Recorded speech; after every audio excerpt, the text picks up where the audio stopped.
个跟康仁好好聊一下。今天来到算是我半个主场啊，是苗栗呀。啥？苗栗美食你都知道吗？我当然知道啊，有客家菜、草莓，还有什么我还鸭嘞。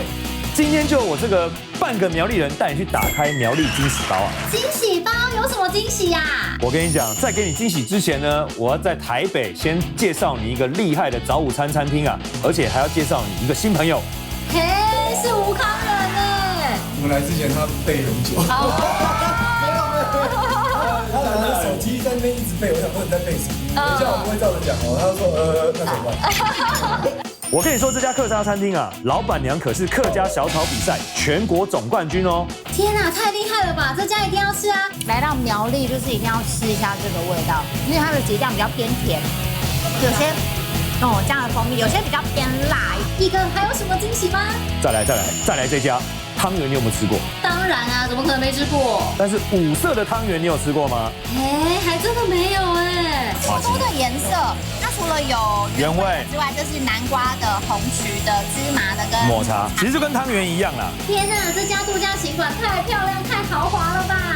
它可是苗栗唯一有获得入选全球奢华精品酒店的认证哦。哇，在苗栗有这样的行馆，除了超惊喜之外，没有别的形容词了啦。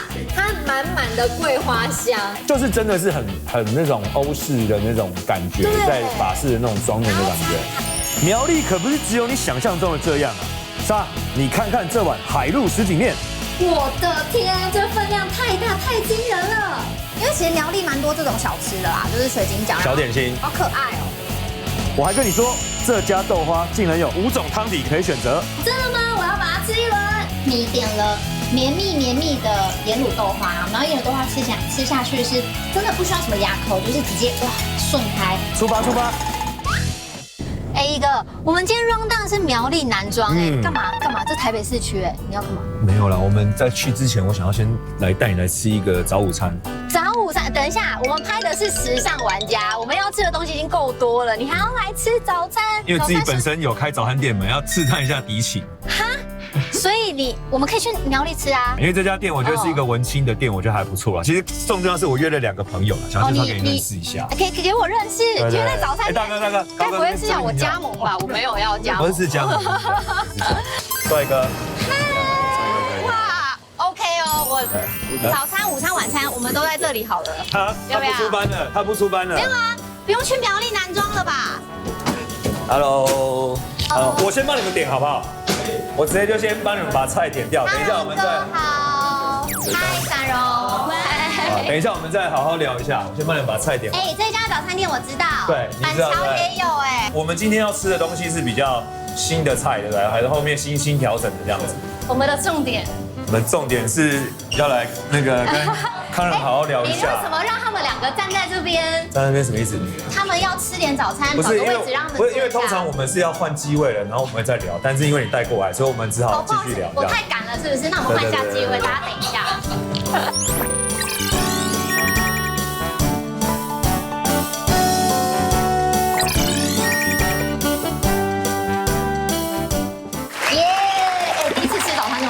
对啊，你好好讲哦，这什么意思？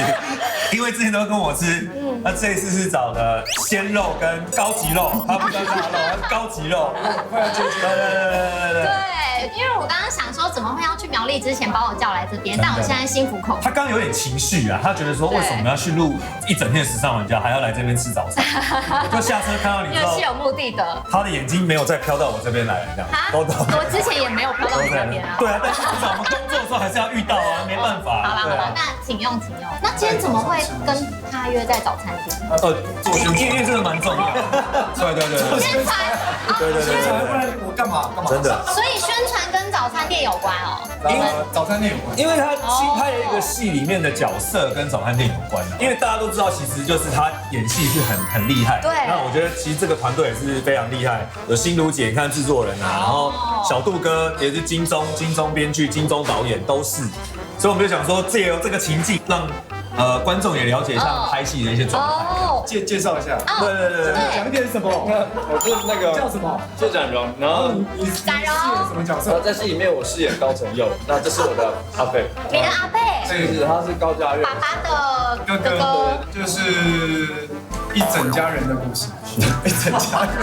所以你们家是开这讲不好，这讲不好。我们家是开早餐店，然后他这个戏其实就是在讲高嘉每一个角色都有他那个年龄层的角色遇到的挣扎，然后每一个角色的曲线呢也都有非常多成长的幅度。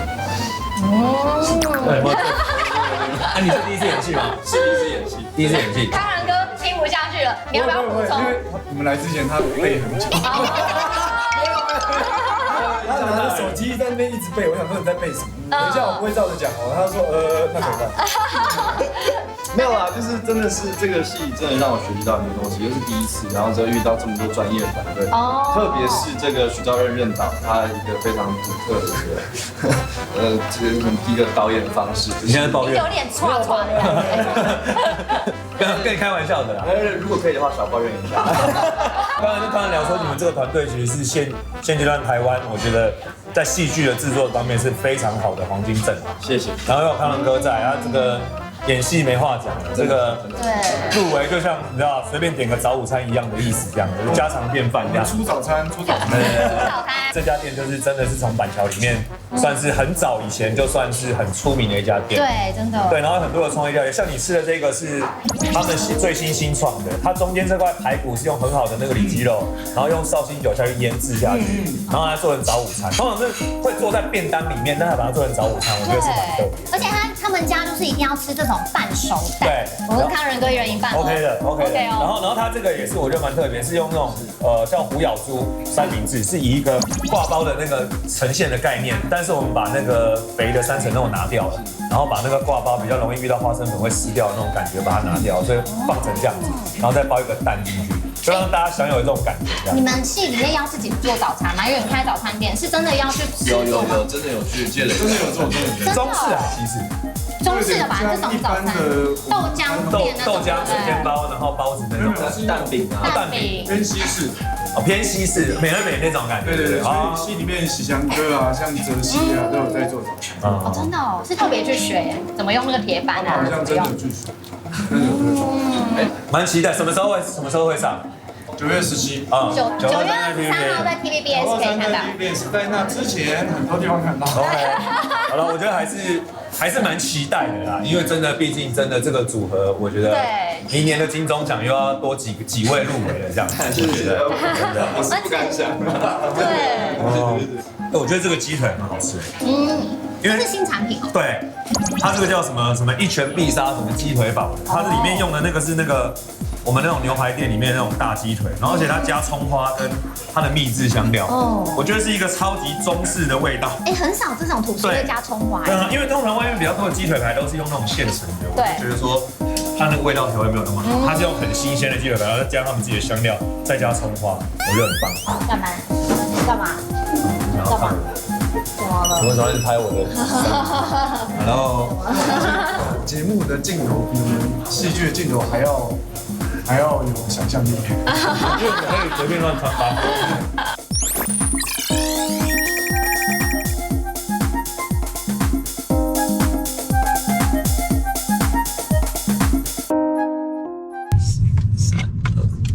哎呀，吃完早午餐了以后呢，我们要回归正途了。我不是一直在正途上吗？没有，我们终于来到我们这一站的目的地了，来到苗栗了啦。苗栗，我血统上面是半个苗栗人，但是其实没有住过苗栗。因为你是半个客家人。对。苗栗有很多好吃的客家菜。对，然后想说就是这一次啊，因为大家都知道说，其实我自己非常喜欢一道菜，就是那个叫做客家小炒。那这一次这个客家小炒它比较特别哦，它的这个客家小炒是它真的得过全国冠军的。就是客家小炒的专门的比赛里面，他是全国冠军。就是比赛之后呢，然后他直接出来。我跟你讲，你就是踢馆哦。对，算是有一点点踢馆的感觉。因为我上礼拜才吃冠军客家小炒。不好意思哦，可能你那个是比较晚的，他是第一届哦。他是第一届。哎呦喂！所以我觉觉得等一下我们就来看看山湾老街。对，它就在老街里面，而且它这家餐厅是比较那种所谓的无私厨的这个料理。哦，到了。对哦，无菜单料理。无菜单的料理一定要预约的这一种。你看，它是隐藏在这个老街当中，对，民宅当中，而且就是说你一定要预约。你看，2020客家小炒全国争霸赛总决赛冠军。哎，是拍完了吗？你好，老板娘好。录影了啊，每次都录影了。听说你们只有营业假日2天嘛？哦，为什么？不上班。哦，平常在上班。非常的厉害，就是说他其实从小就是跟着妈妈一直做外汇，学外汇之后他很爱做饭。他其实说他人生最重要的一件事情就是做饭，对。然后他开假日，就是因为他做菜很好吃，所以大家就想说拱他一定要开餐厅这样。真的。对。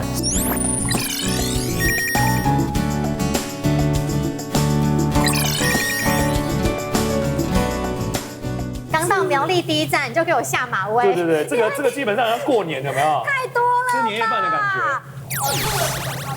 客家就是怕大人吃不饱。哦，客家精神。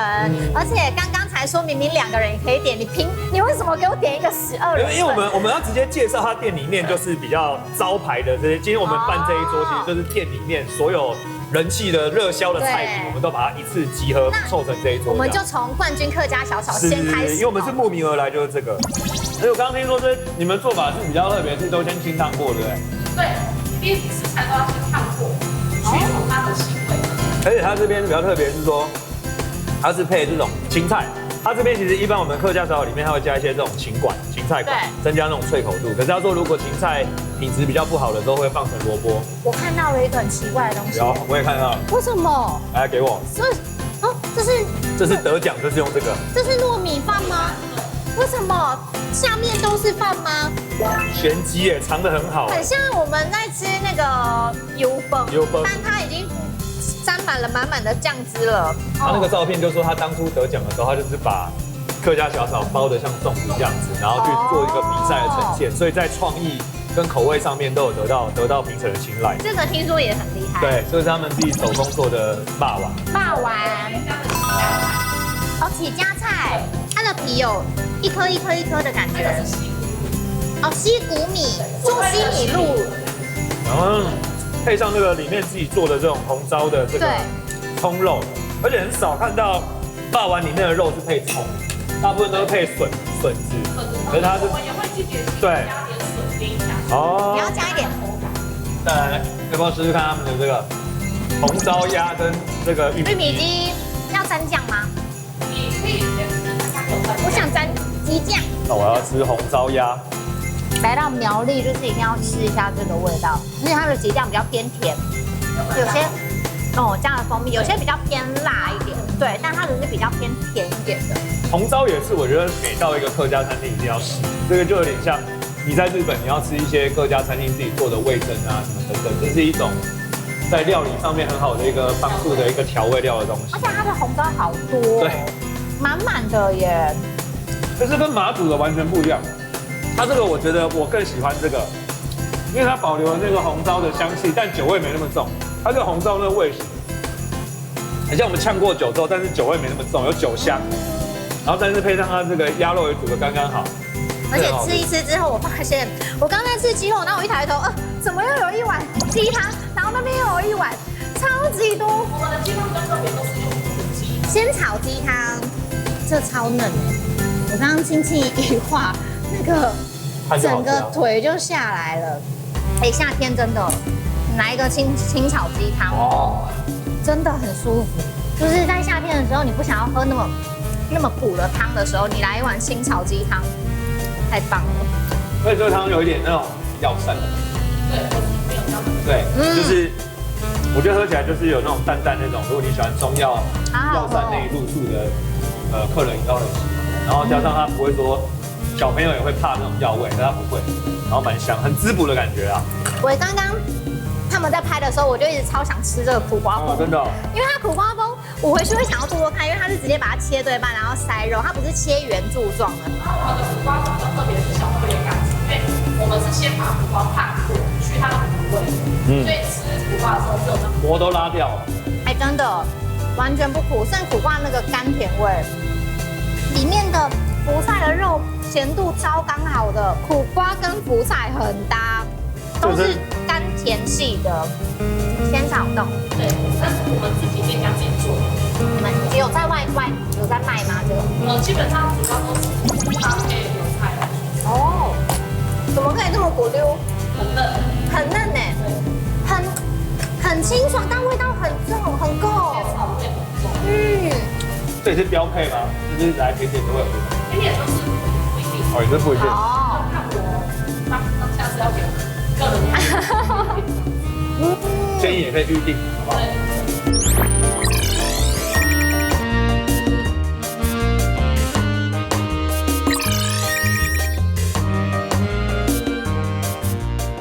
接下来要带你去吃这个是我自己真的蛮喜欢的，就是说上次我们在南庄也路过嘛，我们上次有路过一个那个桂花酿汤圆，那个我觉得挺好吃的，所以这一次现在要带你去这个也是吃那个类似的东西，这样鹿汤旗的东西，这是要吃一个鹿汤旗的东西，鹿汤旗，对，因为其实鹿汤旗的鹿客家菜就是煮的意思，然后旗是麻糬糍粑的意思，所以它有点像是煮麻糬的意思，对，但它很可爱，它是有一个有点像肚脐形状的那种，头宅形状的那种样子。对，因为它把它捏球之后，中间压一个洞，比较好煮熟。对。哎呀，我们就先找个地方停车呗。好啊。到了，南庄老街。但上次来这边知道吃那个桂花酿汤圆，我真的蛮喜欢的。对啊，我真的蛮喜欢的。这一家。我们要从下面吗？门口在这里。哦。门口在这里。哎，好多人哦。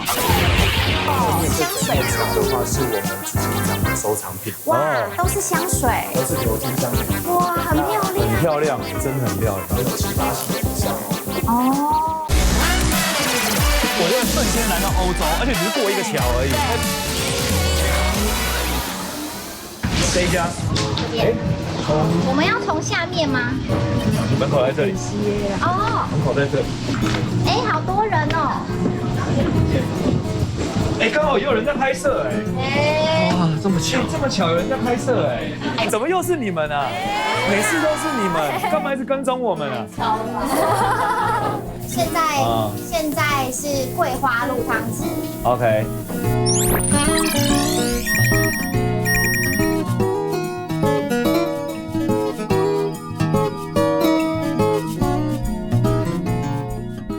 哎呀，我跟你讲啊，这个惊喜其实蛮大的。我们来到这家店，因为刚刚第一个镜头我们是从老金龙拉开的，记不记得那个老金龙？我们上次有一次来南庄，也是在那边吃饭，有没有？60年老店。对，那我觉得来到那边，我点的是一个比较特别的哦，但是听说他们的招牌，现在已经有点融化了。不过呢，它是抹茶的红豆汤圆，而且它的这个抹茶，我刚刚一吃。发现它不是那种剉冰上面淋抹茶酱的，都会淋抹茶酱。它呢是把剉冰剉下来之后，跟抹茶粉哦，啪，像泡泡冰那样。哦，我懂。它是整个连冰体都是抹茶进去，不是再加酱上去。所以我刚刚一吃的时候发现，哎，真的是抹茶粉的那种味道，比较不甜。好吃耶。好吃哦。我这个也蛮好吃的。紫米的这个红豆汤圆，然后我想说。紫米应该会比较像八宝粥这样稠稠的，结果没有，它整个是像包饭团那种，对啊，紫米饭团的那一种，就整锅紫米吹起来，对，加在这个汤圆里面这样，我来吃看看。我觉得不适合你，适合吃抹茶。哎，我刚刚有偷吃，我觉得很适合。不适合，你比较适合抹茶。明明就很适合我，干嘛？很适合女生啊。紫米跟红豆都是对女生很好，我觉得很养生。它的汤圆也超多颜色，而且它这个紫米其实真的口感非常的好，就是很香也很糯，对，然后不会说烂到不行，没有口感，还有那个有点像糯米的那种感觉。对，不过刚刚我们一直是为了这一个，你还记得它叫什么名字吗？记得，它叫鹿汤旗。对，鹿汤旗，鹿煮嘛，煮这个姜汁的麻糬，对，旗是这么多的颜色。它除了有原味的之外，这是南瓜的、红曲的、芝麻的跟抹茶，其实就跟汤圆一样啦，就是它这汤圆里面，它里面的标榜写着说，它的原物料都是用天然的，不是用人工色素的。而且因为它中间有挖一个小洞，所以它就把上面铺上一些花生啊跟还有桂花。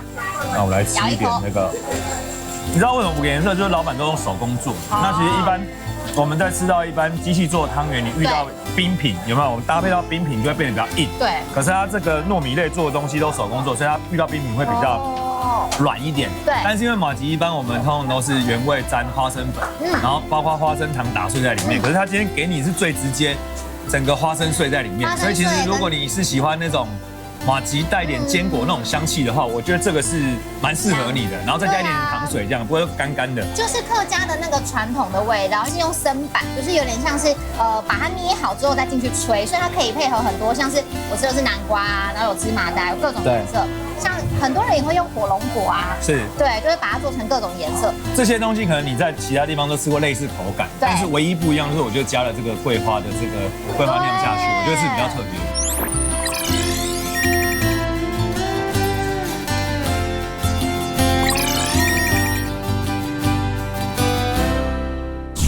我们这一次来苗栗，其实好吃的客家菜也吃到了，对，客家小炒有惊喜，然后我们刚刚吃到那个汤圆也是有惊喜，就是5个颜色嘛，对不对？然后再来就是我觉得这个真的是算是大惊喜了，就是在南庄这边居然吃得到法餐哦，法餐？对，我们吃得到法餐哦，不是都是客家的料理吗？所以这算不算是大的惊喜？法式餐厅哦，又是厉害的，对，算是厉害的吧？是前面那一栋吗？对的，很漂亮对，欧风的感觉，对，有没有很那种欧风乡村风的感觉？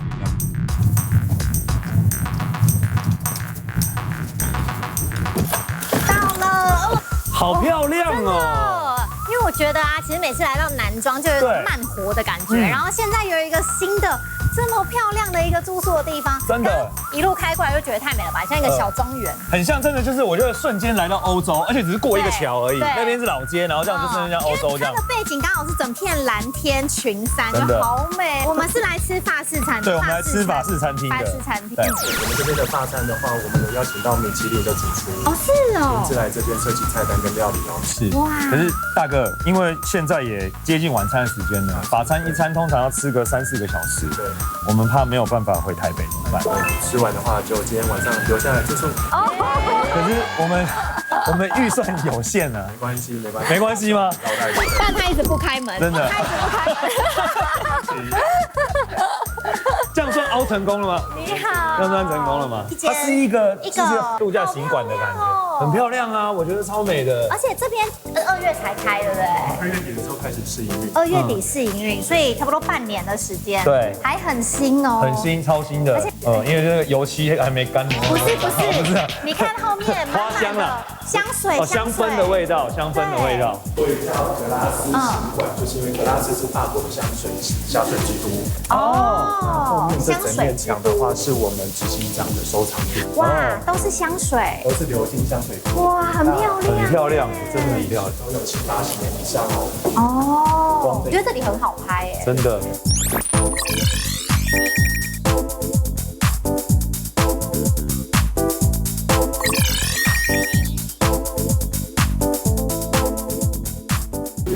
经理，我们要看房间了，对不对？对，没错。特别准备了2间。那房型的部分的话，有1间是双人，有1间是4人。都比较代表性的，都是代表性的房间。谢谢。好，那你要哪一个？连这个电梯也很漂亮哎。你要哪一个？我要双人吧。双人的，他要双人，那我们先给他双人是哪一个？我要双人。712，来。该不会你们的房间每一间其实就算同楼层风格也不一样吧？是，没错。我们这边的话，大类分的就是2人房跟4人房，可是我们2人房的风格每一间都不一样。4人房古典哎，很优雅哎。感觉换衣服了，要换那种有没有那种宫廷装的那种感觉？我先介绍一下我们这间双人房，其实我们的话里面有用以前的复古的镜子。这种。对，没错。那我们往右手边的地方去看一下，我们还有玫瑰花的路。对啊，我觉得那个好。那个贵妃椅很漂亮。对。那个好想买回家哦。你看那个冰箱。对，也是复古的，很可爱。刚刚进来的时候有闻到淡淡的香。对，我们每个房间里面都有放中马龙的藿香。哦，难怪。对，那我们的话吹风机也是戴森标配的。而且外面这个 view 哎不得了，真的。看一下山，更多还有对，虫鸣鸟叫的声音，对，然后可以在这边喝个咖啡啊，喝个下午茶，真的很棒活哎。4、5月份是我们的桐花季，那整个山后面都会是桐花，是这边都是桐花啊，对，桐花树，桐花树。那4月到5月也是我们萤火虫季，所以其实在这边的话，我们就可以看到萤火虫。真的吗？这里就看得到萤火虫，这边就可以看得到。我们来你的最爱，你的最爱，超级古典，那连地板也都是真的很漂亮。其实我们每间的花砖的元素都不太也不大一样。哦，对，那我们色调从客房里面延伸到浴室，像我们刚刚看的色调，它比较偏粉色、紫色。对，粉紫色。那延伸进来的话，它其实也是粉紫色。好细心。而且就像你讲的，这个有萤火虫看的时候，你光泡澡就看得到萤火虫。没错。对啊。那再来换看你的，看你的。还新呢。你的味道不一样哎。对，我们每一间的藿香都不一样哦。哦，真的。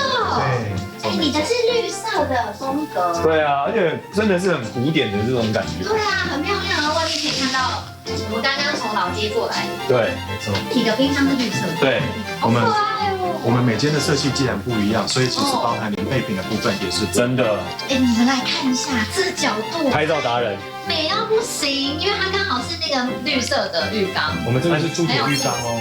哦，铸铁浴缸，对哦。房间这么美，我觉得那个餐点啊，刚刚我才知道是米其林的师傅啊，真的。对啊。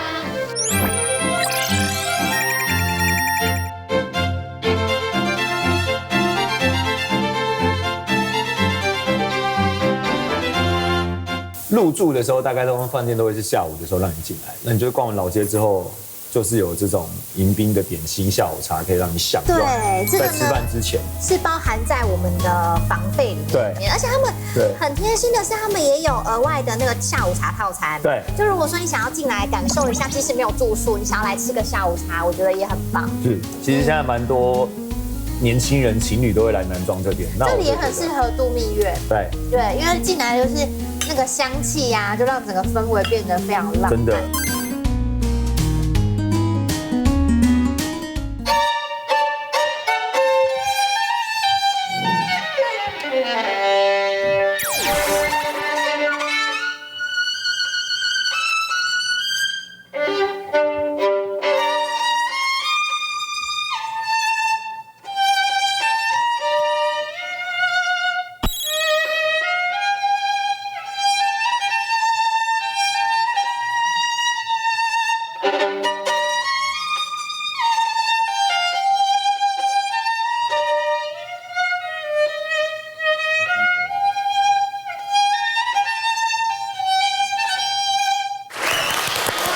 好好听哦，太惊喜了吧！真的。我们今天非常幸运，就是刚好 Lucy 可以来那个就是演奏给我们听。对，而且呢，在听演奏的同时，我们的餐点也已经来了。真的，这个是真的就是惊喜中的惊喜啊！真的，而且我刚刚其实有吃，我发现它是有结合南庄这里特色的法式餐点。没错，像这一道菜呢，我刚吃一口发现，哎，似曾相识，它满满的桂花香，就是真的是很那种欧式的那种感觉，在法式的那种庄园的感觉。然后餐盘啊什么的都很用心哎。一般的油醋里面多加了这个花香的感觉，解腻。我主厨在后面拍照，这个算是那种很隔膜的那种地方，其实是很有嚼劲，然后就是配了这个，边讲口水一直在流，怎么会这样？很酸啊，就是一直刺激你的那个嘴巴这样子，然后很简单，牛肉、鸡肉、猪肉跟羊肉这样子。像这一道菜呢，我刚吃一口发现，哎，似曾相识，它满满的桂花香，就是真的是很那种欧式的那种感觉，在法式的那种庄园的感觉。然后餐盘啊什么的都很用心哎。一般的油醋里面多加了这个花香的感觉，解腻。我主厨在后面拍照，主厨哎，我以为是粉丝。对啊，我以为是。介绍一下，就是这些餐点的设计啊。国内国外都会从学到的东西再去演变。对。可是你每去到新的地方，他们的食材啊，风土啊，然后甚至他们天气都有所不同。是。所以你在取材的时候，它就会有一点变化。对。像桂花的话，就会就是这边的。对。那今天的汤是这个对不对？它是什么汤啊？这好酷哦！这里面这个是什么？它是牛奶冻。牛奶冻。对。然后我们配上我们那个传统栗子浓汤。哦，栗子浓汤。师傅要帮我们淋吗？谢谢。哎，这汤好喝哎。好香哦。哦，很浓郁，然后又带点那种栗子甜甜的那种果实的味道。而且你上面还有放一些像米汤的脆脆的东西。对，我想要让它有点口感。哦，就有点结合台湾的味道。它这边主菜有3、4样可以选择。对。那有牛肉、鸡肉、猪肉跟羊肉这样。我选的是烟熏牛小排。对，然后我这个是用核桃木跟苹果木去做冷熏的动作。冷熏。对。可是冷熏它的味道会出来吗？会。会。有，还是有点淡淡的那个木头的香气。想象在那个，把冰块跟木炭关在一个密室，可是它没有加热，因为它有冰块。对。这个牛排好吃哎。我的这个伊比利猪上面的那个酱汁感觉也很特别耶。它是配上那个防风根泥跟榛果油醋。防风根它比较特殊，台湾比较不常见。那是什么？它是长得很像黄色的菜头，它有一个淡淡的中药味。而且它那块肉也是伊比利猪里面比较，我看那个介绍是不大一样的。伊比利猪的上盖肉。哦，上盖肉。哦。非常好咬，比较不像伊比利猪，可能比较偏扎实，它是很软嫩的耶。它这个牛肉基本上就是除了肉质好之外，配上这些理所当然的这些酱料、菌菇类，然后包括这些烟熏的方式。可是这伊比利猪酱你讲的是，它看起来像用煎的，但其实吃起来是有点那种真的是烤肉 barbecue 的感觉，刚刚好的这个肉质之外呢，它完全把那个主厨的这个腌制的这个酱料是你感受得到它是一层一层叠上去的。哎，我刚刚吃了你的牛肉，我也觉得你的牛肉很好吃。对啊，好吃啊，我觉得2个都很好吃，别人的都比较好。对。今天真的这个，我觉得给我们很大的惊喜，是因为我们真的一般人对于可能南庄这边的印象，大部分就真的比较多老街或者说客家菜。可是像今天我们从餐点之外，其实包括房间，我觉得真的超适合给另外一半惊喜。刚伪装得很好，我们还以为他是服务生，但是其实他是很有想法，在呈现每一道菜给大家惊喜这样子。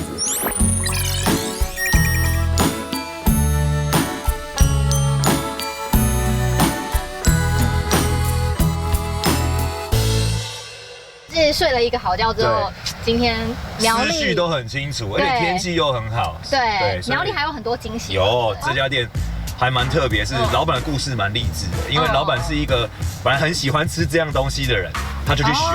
他学了之后呢，在这边开店才10几年，但是人气爆表。而且他这边还有一些东西，我觉得比较特别，就是说它是面食店，但是有个酱料是大家会慕名而来，冲着那个酱料。对，冲着那个酱料来，就是冲着某家店的辣椒酱去的类似。所以我们今天的惊喜是那个酱料。对，应该是那个酱料。哎，到了。哇，哎，连店里店里弄得很那种古色古香的感觉。哎，我跟你讲，光是走进来这一区卤味，真的琳琅满目，想要泡在里面的感觉。这里有现包的水饺哦。对，而且是我爱的高丽菜加韭菜的综合的感觉。对。其实我有一个亲戚，他也在附近有开了一个那个卖什锦面，不过是很台式的那个，然后还蛮有名的，所以我想说，不然我们就先去吃那个。你的意思是我们都插进来，然后我们现在要出去？对，因为他们真的拍太久了。好啊，我们就直接去。走啊。我们2个小时内就回来了。直接不回来了，不会。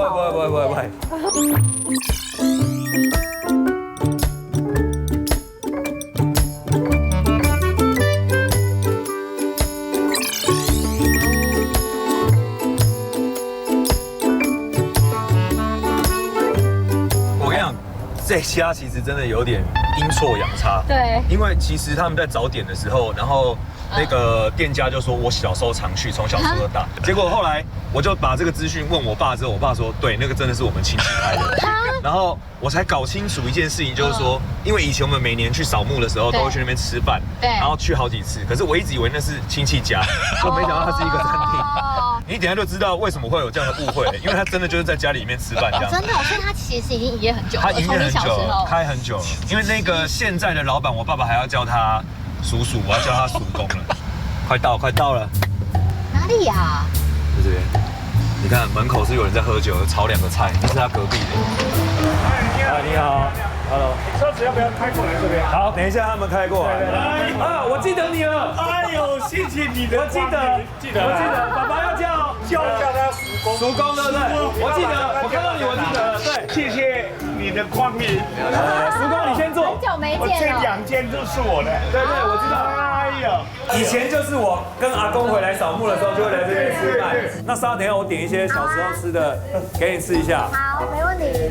真的太久没见了，很热情哦。对，就是一直在回忆以前，好感动哦。哎，你们有空真的要回来走走。对啊，哎，他不远，真的是我小小的这样子，6、7岁到现在，现在我40岁了，你就知道那个有多久了。真的。本来没有要拍，但是我刚跟我爸通电话的时候，我爸说这个一定要点，他说那个米粉。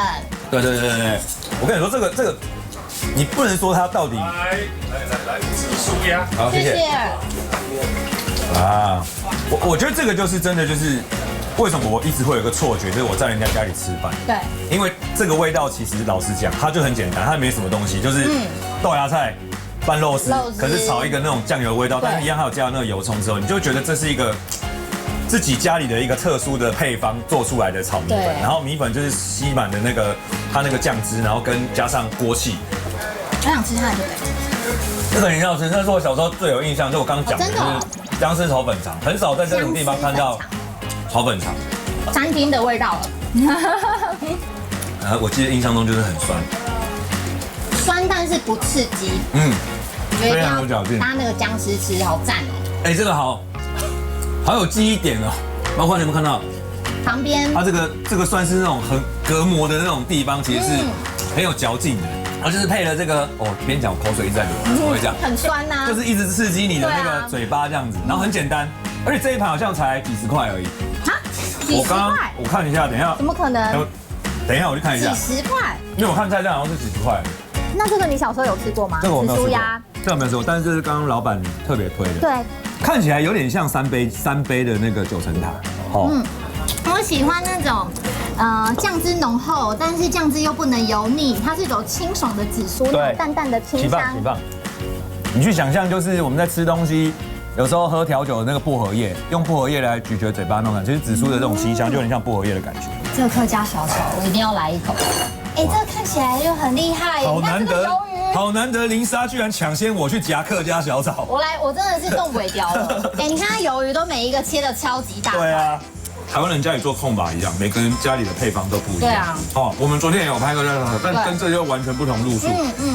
它这鱿鱼虽然没有煸得很干，炸得很干，但它鱿鱼的那个鲜味很足对，超级足的，而且很好咬哦。它即使切这么大一个，我刚刚在吃的时候还是很好咬，而且它的蔬菜都处理得非常好，就是还超脆的，很足大量的芹菜。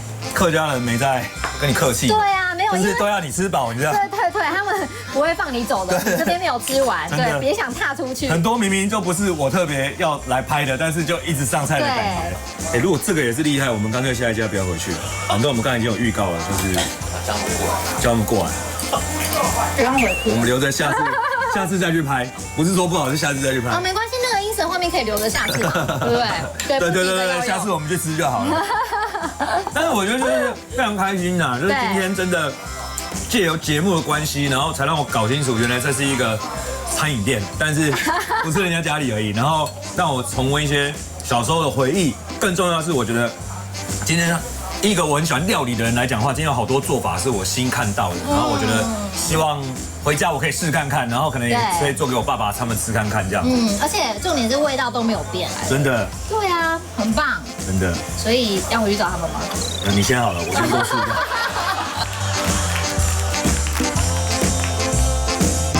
完蛋了啦，都是你啦！我道歉，我先道歉。等一下，续就续这么久，快，人家铁门拉一半下来了。2023时尚玩家旅宿大赏，你来做评委，为你心中推荐的旅宿投下神圣的一票。天天都能头周周在抽好礼，最大想要送你全台住宿1年。投票直到10月6号，赶快来参加哦！详情请上时尚玩家官网查询。柠檬豆它也是走清爽、清新、女神系的感觉。老板，对不起，不好意思，因为我们刚刚跟那个舅公太久没见了，几十年了，就叙旧聊了比较久一点。哇，刚刚那个客人全走了，还好我们刚刚有先来。真的，我没想到我们去这么久。对，而且照约定，刚说回来之后你负责，所以交给你了。先吃水饺。你知道为什么我要吃水饺吗？因为我刚刚一走进来的时候，他们水饺都是在旁边姐姐们新鲜现包，然后每一颗都白胖胖的，而且来到这种北方面食馆，水饺绝对不能错过啊！爱吃水饺的会爱哦，因为它里面大量的高丽菜跟那个韭菜，然后配上我喜欢那个水饺皮。超多汁，因为新现包的，它里面汁水好多。它这个薄到有点像那个，你知道，就是我之前讲过那种在学校外面卖的那种蒸饺。水饺好吃，而且你要加它旁边的这个酱汁，而且它还有这个水晶饺。比较少特别放在是这样剩一道菜这样哈。因为其实苗栗蛮多这种小吃的啦，就是水晶饺，小点心，好可爱哦。其实吃起来很像霸丸，只是它里面的这个料跟霸丸的调味不大一样。它的 feel 是刚刚好的，而且我没想到老板去吃了一道菜喜欢的，然后回来自己学，可以这么厉害发挥吗？而且我是喜欢它的内馅，重头戏，它是海陆哦，海陆什锦面里面有蛤蜊啊，那个肉片之外，它有这个大骨哎，那这个汤肯定好哦。对，这个汤一定要喝。有没有？它已经都呈现这种大骨味好浓，很乳白色的这种感觉。而且它里面还有放笋呢，各种料啊。好少那个什锦面会放这种笋。它加了好多蛤蜊哦，好鲜哦。那宽面有水准呢。然后呢，每次吃宽面的时候，因为我很害怕宽面会有一个粉味或是面的味道，对，或者是比较 Q 比较难咬。但是它这个宽面是，你看它煮的像这样，晶莹剔透的。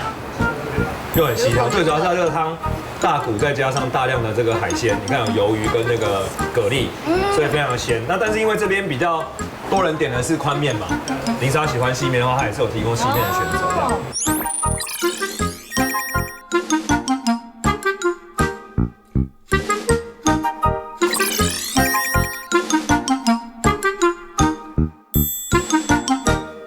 这里好热闹哦！我跟你讲，我们这个地方呢，不能用开车的。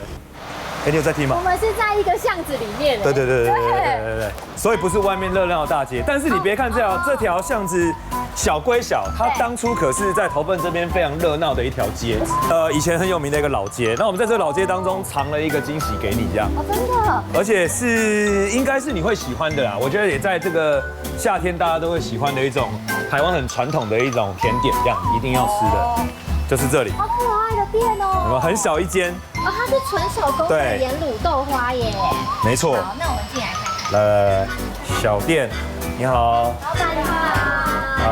而且很多客人都来写他们留下的评语，这样我们看看有什么评语。哎，我们以前开在木栅吗？哦，有很多客人从木栅一路吃到头份。真的，他算是返乡青年呐。这边的现在的这个盐卤豆花又跟他在木栅卖的不大一样。那这等于算是回来之后重新再学，像他的用的黄豆都是非基因改造的黄豆，然后他自己磨那个做豆花的原料。然后它的汤底里面有5种，有那个柠檬的，然后手炒黑糖、无糖豆浆，跟有糖的，然后还有牛奶，总共5种。这不容易耶，因为你也没办法量产哈，对不对？就一锅一锅蒸啊，你们一天要蒸几锅啊？1天7、8锅，一锅的话大概是蒸1个小时。一锅1个小时，反正就是你这一锅取起来，另外一锅就要放下去，不然来不及。工作时间都在蒸豆花。对啊，对不对？难怪要2个人，一个蒸，一个要帮忙弄料这样，然后料也听说都是他们自己准备的哦。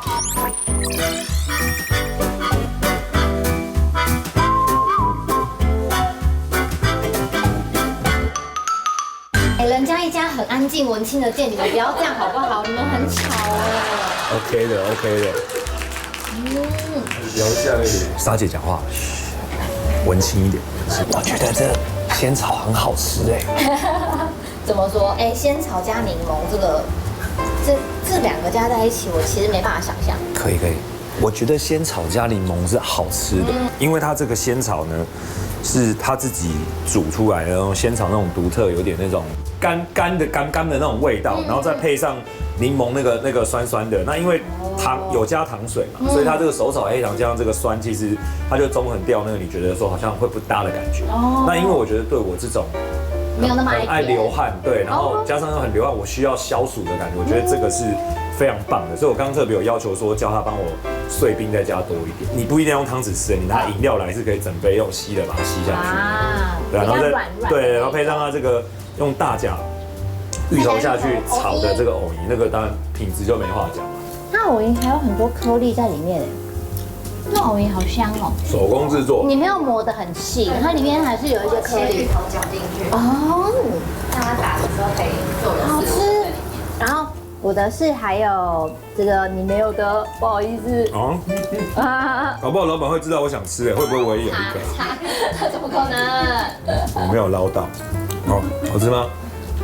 茉莉绿茶，超明显的茉莉绿茶的香气。茉莉绿茶的茶桂超适合加在这个柠檬豆花里面的。为什么？因为柠檬豆花也是走清爽、清新、女神系的感觉，然后这个茶桂也是，因为它茶桂味道都是永远都是茉莉绿茶，还是你们会改变？会，就是一直都是茉莉绿茶，哦，浓度比较高。但这个会改变，对不对？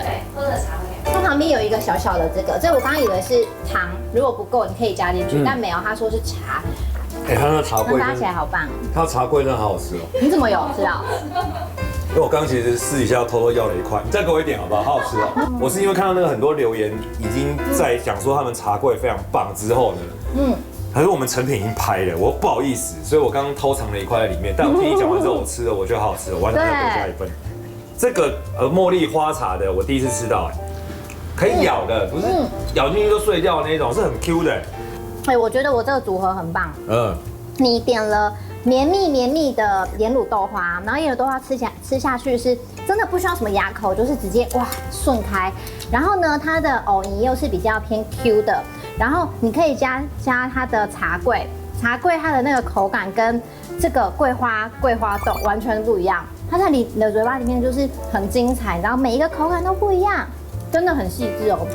跟你吃的那个仙草可能比较不一样，仙草比较骨溜，但它好细哦，就是真的是会让人家远道而来的一碗豆花店，所以我觉得有惊喜到。